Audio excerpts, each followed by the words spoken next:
continuación presentamos El Debate, un espacio de conversación en torno al mundo de la cultura, actualidad y artes.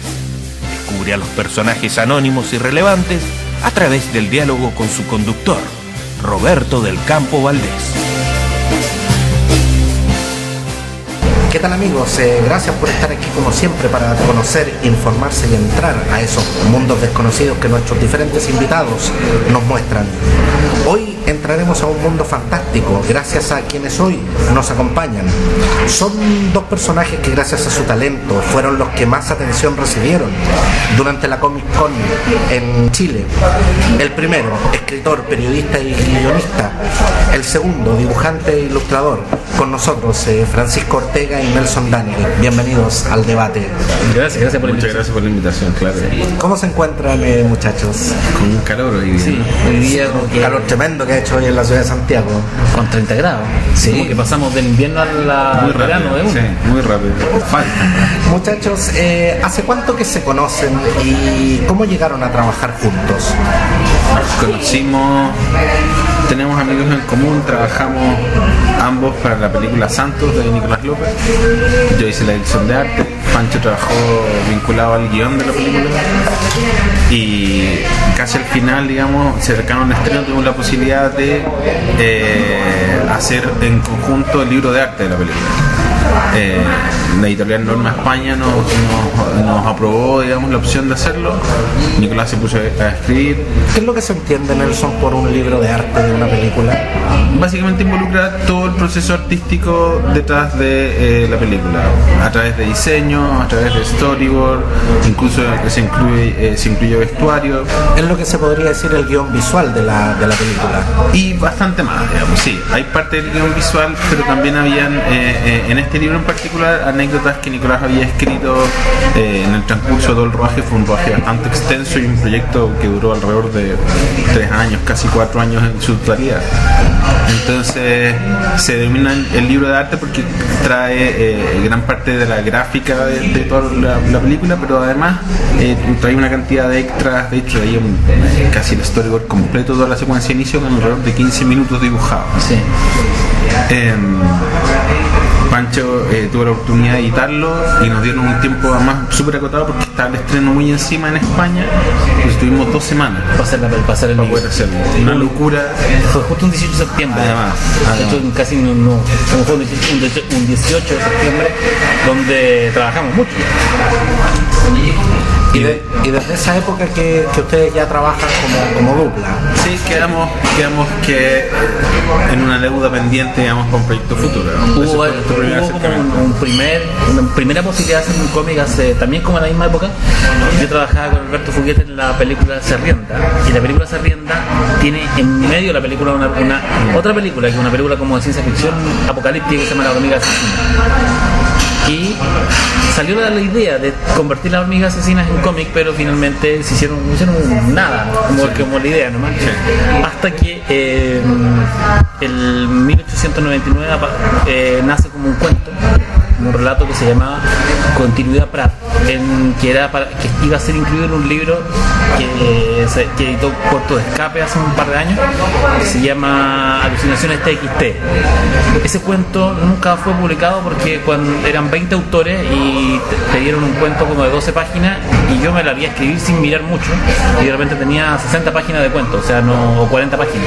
Eso era impublicable. Lo cual para un cuento es tremendamente largo. Y así que eso lo empecé a sacar extractos y se publicaron en el blog ucroniachile.cl, que existía en ese tiempo y que dio origen al libro Chile, Anatomía del Reino, siempre se me olvida el nombre completo, que salió el año pasado por Ediciones B, donde de hecho aparecen extractos de lo que iba a ser 1899 con otro nombre. Cuando está ese cuento, se empieza a publicar, se empieza a dar una cosa muy divertida. Dibujantes como el Martín Cáceres, como Gonzalo Martín empezaron a dibujar ideas de este cuento visuales, lo que llama la atención a Marco Raus, el editor de Mítica, y me propone convertir, me dice, convirtamos 1899 en una novela gráfica.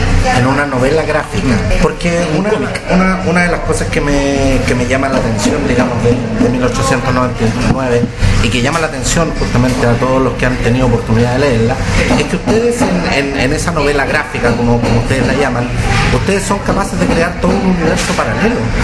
Es que yo siempre he dicho como que hay gente que generalmente estamos muy contentos porque el gusto hacia la novela ha sido casi unánime, casi todo el mundo le ha gustado mucho. Hay un par de críticas que apuntan a que el final no se entiende mucho, que hay demasiadas líneas paralelas de repente la novela, y ese era justo el propósito. Hay dos clases de historias: la historia de historia, Juanito le pasa tal cosa, soluciona el crimen, Esa historia lineal que conocemos. o la historia que es en función de crear un universo. Y 1899 es eso, es la creación de un universo, de un Chile paralelo. ¿Y en base a qué se inspiraron para crear esta novela? ¿Cómo se inicia realmente este proyecto? Este proyecto comienza, como te decía yo, en ese libro cuento. Yo hace mucho rato que quería escribir un libro, un relato que fuera ucrónico, que es subgénero de la ciencia ficción, que se plantea el qué hubiese pasado si. Ajá, eso cambiar la historia. Es una ucronía. Una ucronía. La más famosa de todas es El hombre en el castillo, de Philip K. Dick, que es una novela de los años 60 donde ganan los alemanes ganan la Segunda Guerra Mundial. Ajá. Y hay muchas. Claro, y obviamente eso cambia toda la historia de adelante. Hay una, por ejemplo, una novela de un español donde el Imperio Romano nunca termina y llega hasta el día de hoy, y Roma domina el mundo, y está ambientada en las Galias del sur, que son Sudamérica. Y ustedes deciden explotar este género. Porque hay algo que me llama. Espera, lo que pasa es que dentro de la ucronía, ya, además hay un subgénero que se llama steampunk. El steampunk es un subgénero que aparece más o menos a mediados de los 80 con un escritor norteamericano que se llama William Gibson. Ajá. Y que plantea un siglo XIX alternativo donde el vapor produce alta tecnología. En esa novela, la primera novela steampunk se llama La máquina diferencial, y básicamente se trata de que unos tipos inventan un computador a vapor y se desarrolla internet en 1869, en 68 en el Londres victoriano. Es un poco esa tecnología burda que hemos visto en otras tecnología anacrónica. Entonces, en otras obras como 1984, por ejemplo. Absolutamente. En el fondo agarrar eso mismo y llevarlo. Entonces, ¿qué ocurre? Que una tecnología, claro, como mencionaba, claro, es como que llega a ser absurda, digamos. Esa es la palabra. Es una alta tecnología absurda. Porque es una alta tecnología que funciona con vapor, que funciona incluso a carbón. Absolutamente, es imposible hacerlo. Entonces, quería escribir una historia con esos dos ingredientes, y cuando lo vas a situar en el siglo XIX, el evento chileno más importante de la segunda mitad del siglo XIX es la Guerra del Pacífico, a nivel que es conocido, que no tenéis que explicarle a nadie. Claro. Todo el mundo conoce la Guerra del Pacífico, y dentro de la Guerra del Pacífico el evento inicial, nodal, es el combate naval de Iquique. Tú le hablas a cualquier persona de Arturo Prat y no tenéis que explicar quién es Arturo Prat, de dónde nació y todas las cosas. Todo el mundo. Pero eso fue en 1879. Sí. Lo que pasa es que la novela empieza en 1879. Ajá. Y luego corta, y hay un salto a 1899 a 1899 donde se desarrolla el resto. 20 años después. 20 años después. Y para desarrollar esta tecnología anacrónica y estos hechos paralelos, lo que se hace en 1899 es que se inventa un mineral milagroso que se llama metahulla, o sea, se descubre. Ajá. Más que carbón, o sea, metahulla, y que es un carbón prodigioso, que existe justamente debajo de los yacimientos reales de carbón en la zona de Arauco. Por eso la zona de Concepción es como la parte donde ocurre la mayor parte de la acción de la novela. Azul en el guion original. Claro, que es una energía azul, que como finalmente el cómic se hizo en blanco y negro, nunca no se ve el color. Pero se desarrolla esa historia, se convierte en guión de novela gráfica, aparece un dibujante que se llama Michel Ripetti, que lo iba a hacer, que finalmente nunca dio con el tono. Yo conocí a Nelson, presenté a Nelson con Marco, se enamoraron. Tuvieron muy buena onda, básicamente, y Nelson entró de uno al proyecto, que iba a salir por Mítica, hasta que finalmente, por problemas de recursos, de plata, Mítica empezó a atrasar el proyecto, atrasarlo, y ahí entra Norma, que es la multinacional, la editorial como grande, y dice: yo quiero entrar en el negocio de las novelas gráficas, y me parece que es una novela gráfica que está dando que hablar antes de que esté terminada, y que básicamente estaba casi lista. entonces se podía hacer rápido. Y nos llaman un día, nos invitan a almorzar, firmamos un contrato y salió. Y curiosamente, por esas cosas macabras de la vida, Norma, que es una editorial colombiana, que en el fondo depende de una empresa colombiana, claro, es un grupo editorial, claro. Norma quebró hace 3 semanas. Y lo último que sacó en todo el mundo fue 1899, que es una historia que es bastante arriesgada y que curiosamente yo creo que funcionó mejor de lo que ellos mismos pensaban. Francisco, ¿y cómo llegas a crear este universo? ¿Cómo te llegas? Porque yo de solo escucharte casi me imagino todo este mundo, pero me imagino lo difícil que debe ser crearlo.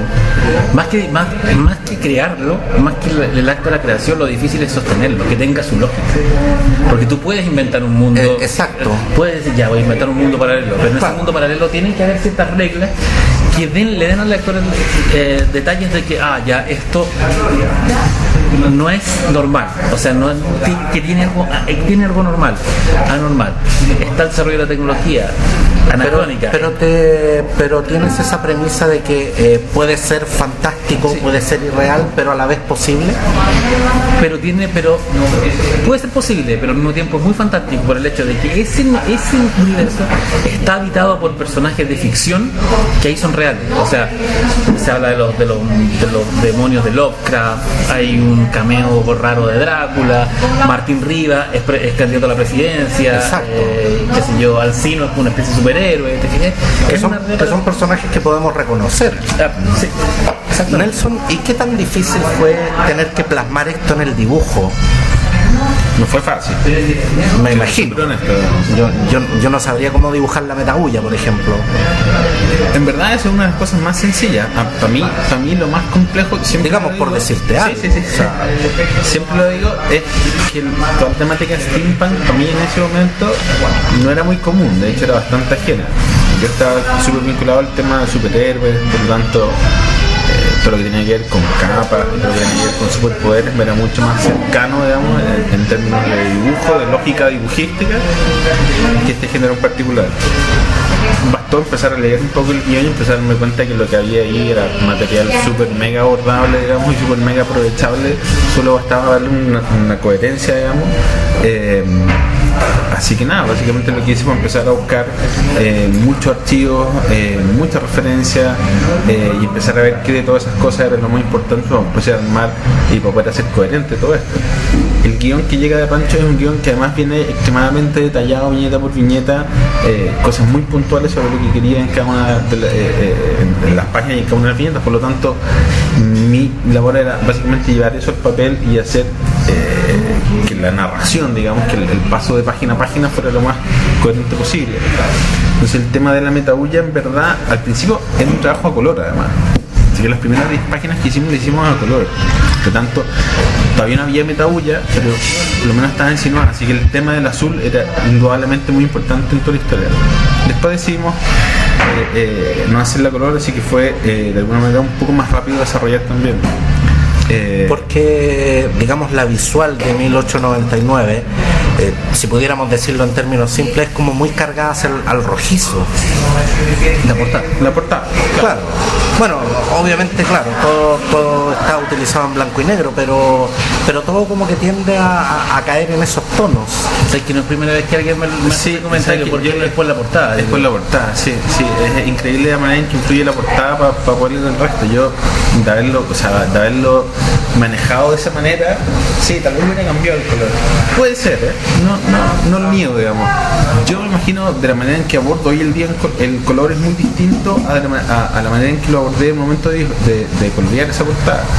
Así que me imagino que si hoy día coloreara 1899, definitivamente no sería hacia el rojo, fíjate, sería hacia otros colores. Pero sí, puede ser que en ese momento, el momento de elaboración de eso, claro, definitivamente estaba mucho más vinculado a ese color. Una de las cosas que también llama mucho la atención en 1899, aparte de la utilización de personajes reales, de personajes históricos, ¿cómo ustedes se plantean trabajar con esos personajes? Porque vemos un Arturo Prat tremendamente atormentado. Vemos un Miguel Grau traicionando a su patria, cosa que causó mucha conmoción en Perú, digamos, mucha controversia. Pero ¿cómo ustedes se proponen eso? Y al momento de hacerlo, ¿cuáles son los costos que asumen como escritores? Yo creo que es bastante, no sé si irresponsable. Lo que pasa es que cuando estás trabajando en hacer una cosa de la envergadura de 1899, porque digan lo que digan, 1899 tiene una envergadura grande. O sea, aquí hay un esfuerzo conceptual e intelectual grande. Agarras a estos héroes y trabajas con ellos como si fueran Batman o Superman, como si fueran personajes de ficción. Si ya estás... pero no lo son. En nuestra realidad no son, pero en la realidad paralela sí lo son, porque están en universos donde están con Lovecraft, con Drácula, con Martín Rivas. Entonces conviertes a personajes reales en personajes de ficción. Y dentro de esos personajes de ficción, y dentro de la coherencia de ese mundo de ficción, tienes que darle coherencia a esos personajes como tal. O sea, si la guerra ¿Qué pasa, Francisco, con ese tema tan cultural nuestro? Que es el hecho de que los personajes históricos son personajes casi intocables. Sí, yo creo que es un vicio que hay que ir cambiando. O sea, si uno revisa la historia de la literatura comercial, porque estamos llenos de novelas históricas donde una de las novelas más vendidas en Estados Unidos el año pasado fue Abraham Lincoln, Cazador de Vampiros. Exacto. Es que lo que pasa es que acá tenemos casi la idea, la noción de que los héroes son todos de bronce. Sí, digamos, pero son personajes idealizados, pero al máximo de los extremos. Sí. Entonces, ¿cómo se plantean eso? ¿Cómo también le presentan eso a un trabajo editorial? Yo creo que lo hicimos, yo también lo comento siempre. Yo que vengo del mundo del cine, digamos, trabajar con Prat, trabajar con Grau es como trabajar con actores famosos. Ya. O sea, de alguna manera son personajes que tienen una historia, tienen una mochila súper grande, digamos, importante, pesada, pero finalmente están a disposición de la historia. Por lo tanto hay que tratarlos como tal, digamos, y de alguna manera los personajes también entienden eso, ¿verdad? Por lo tanto fueron desde un principio como súper cercanos, digamos, al momento de trabajar la historia. Yo creo que tocarlo y manosearlo un poco no está nunca mal, ¿sabes? No, y siendo realmente justo con el análisis, yo recuerdo, a lo mejor es muy burdo el ejemplo que voy a dar, pero yo recuerdo un capítulo de Bugs Bunny, donde Bugs Bunny hacía una caricaturización justamente de George Washington al momento de cruzar el río Delaware. Y tengo entendido que en Estados Unidos nadie se ofendió por eso. Y acá tampoco nadie se ofendió de eso. Si uno revisa Condorito tiene... Está lleno. Ha aparecido Higgins en Condorito, aparecía el presidente Pedro Aguirre Cerda en su época, Don Francisco aparecía en Condorito, en Mampato aparecía O'Higgins y Manuel Rodríguez, convertidos en personajes que, si bien basados en los héroes reales, eran bastante libres. Entonces no hay tan... Yo creo que es un vicio nomás, que en el fondo, y finalmente sabéis que a nadie le importó mucho. Creo que llegó una sola carta de un personero de la Marina que dijo que le parecía una falta de respeto haber convertido a Prat en un personaje alejado de la grandeza, pero nadie más ha hecho tanto ruido. Quizás estamos en otra época. Acuérdate que hace un par de años una obra de teatro que era Prat, no era un cosa también, Prat no murió, levantó por todas partes. Quizás si la novela hubiera sido financiada por un fondar, hubiera levantado también, pero como no fue, no sé. ¿Y qué tanto polvo, tal como tú lo dices, qué tanto polvo levantó esto en Perú con la utilización de la figura de Miguel Grau? Fue más un invento de un canal, sí, porque el verdadero interés que hay en Perú por 1899 es por leerla, porque les parece interesante, les parece que de hecho hubo una convención de historietas hace poco donde fue un amigo de nosotros y estaban todos verdes por leerla porque les parecía que era muy power, y porque era una propuesta interesante. Una propuesta interesante, y claro, y además el canal empezó a inventar de que qué sé yo, que Miguel Grau era el gran villano de la historia. En rigor, Miguel Grau no es el gran villano de la historia. De hecho, pero ustedes lo contextualizan como un traidor. Como un traidor, pero fue traicionado por su país. Y él siente que fue traicionado por su país, que fue abandonado, y a su vez su país siente que él también lo traicionó. Y se pasa para el bando contrario. Pero no se pasa para el bando contrario, lo que pasa es que él y Pratt tienen otros intereses, que obedece. Lo que pasa es que al estar en los códigos de la novelística de la época, Pratt y Grau están basados en personajes como eran el personaje Julio Verne, como era el Capitán Nemo, era Rómulo el Conquistador, que eran personajes que estaban más allá del bien y el mal, que no eran enteramente villanos, pero tampoco eran enteramente héroes, que tenían sus propios intereses. Nemo en el fondo no respondía a ningún país, él quería y defendía los mares, y en ese sentido era como una especie de ecoterrorista, pero también era un tipo bueno, que en el fondo salvaba a las ballenas. En ese sentido Grau y Pratt funcionan como espejos de ese tipo de personajes, que tienen que ir con la época. Totalmente. Definitivamente. No solo han realizado este tremendo éxito que ha sido 1899, sino que también el webcómic Duarte e Ibarra también con un gran resultado. Partan por explicarme qué es un webcómic y cómo es que llegaron a utilizar dos personajes de la teleserie Témpanos de TVN. Sí, es una historia no muy larga en verdad, pero un webcómic es un cómic llevado a internet, digamos. Tiene un acceso tal vez mucho más ilimitado y mucho más controlable también que una revista impresa, en formato mucho más asequible también, puede llegar a cualquier tipo de público.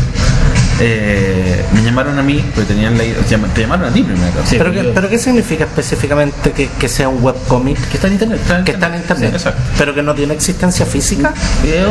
Puede llegar a serlo. Pero no es una revista. No, digamos. exacto. Ya. Que está en la web. Está en la web. Un cómic y es de acceso público. Total. Ok. Sí. Partieron llevando a Pancho primero. Sí. Partieron llevando a Pancho. A continuación, Pancho les dijo que yo lo podía dibujar. Me llamaron, me explicaron cuál era el proyecto. En principio estaban un poco perdidos, digamos, de cómo abordar este proyecto que tenían, porque la idea era pescar esta teleserie y extenderlo un poco más, sacarla de su formato televisivo y llevarlo a otro formato, en este caso web. Para eso estaban desarrollando otra serie, pero también solo por internet. Entonces la idea de hacer un cómic en internet les parecía extremadamente potable, pero en principio no sabían muy bien dónde tomarlo. Se le dio la posibilidad a estos dos personajes que eran muy interesantes, que eran policías, digamos. Pensaron que yo podía dibujar y hacer el guión y básicamente todo. Le dije que tenía a mi socio Francisco que podía hacer el guión. No pasó mucho tiempo hasta que dijeron hagámoslo y partimos. Así sí. Y fue como estaban bastante perdidos también con el hecho de que era ellos básicamente lo que querían hacer, el webcomic basado en personajes en series de televisión es bastante común en Estados Unidos. Muy común. O sea, hay series como Falling Skies, esa serie porque incluso la estética de este webcomic te inspiraste, Nelson, en los actores reales. Sí, claro. Era parte del requisito para que también fuera un poco más masiva. Lo que dice Pancho es algo que afuera se hace mucho, porque es otra manera de promocionar el producto también.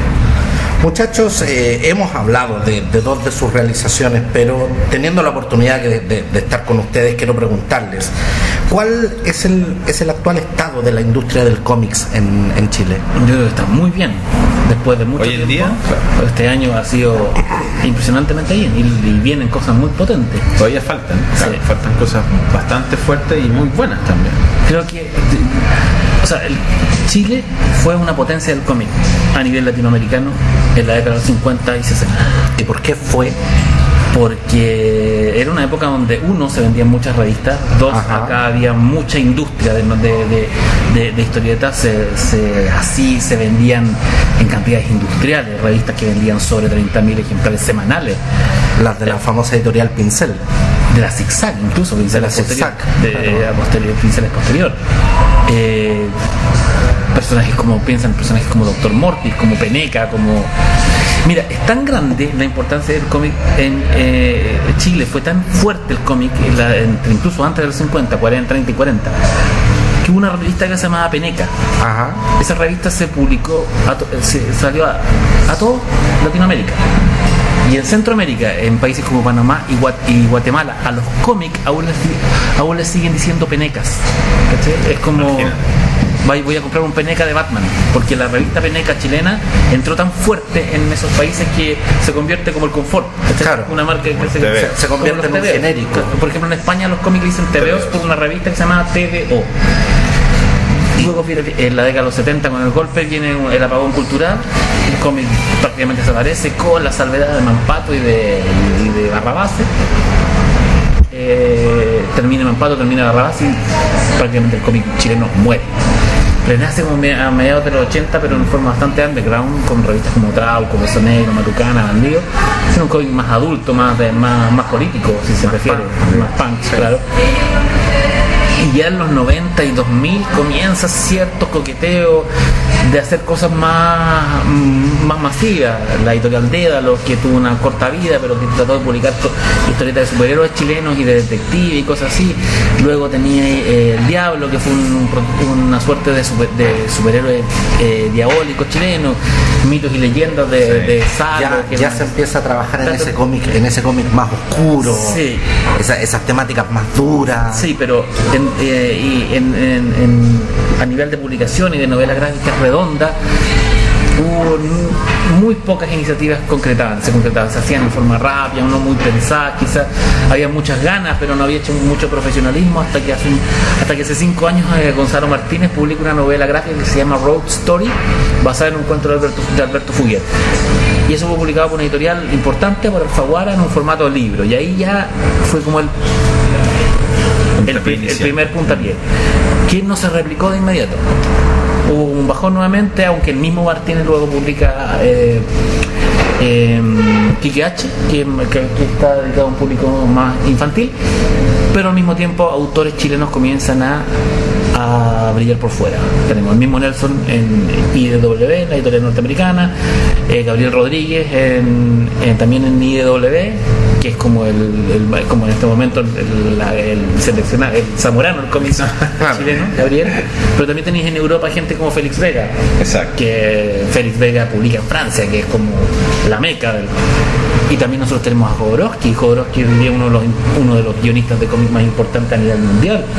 Como te estaba contando, hasta que editoriales como Norma, iniciativas privadas como Arcano 4, editoriales como Lome, editoriales como Ediciones B, comienzan a ver de que la novela gráfica, que en el fondo es una forma más bonita de llamar al cómic, de posicionarlo como libro en el fondo, afuera estaba cada día vendiendo y llamando más la atención, y comienzan a apostar a desarrollar proyectos como 1899, como Policía del Karma, que sale en noviembre, como Mortis. Y eso ayuda tremendamente a la masificación de este producto. Absolutamente.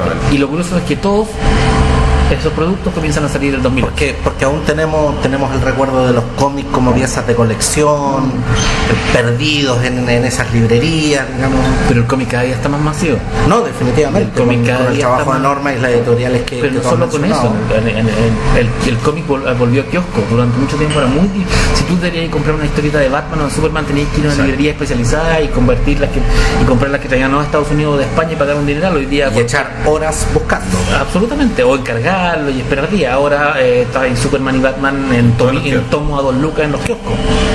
Y obviamente el cómic está de moda. Si uno ve la cartelera del cine, volvió para quedarse.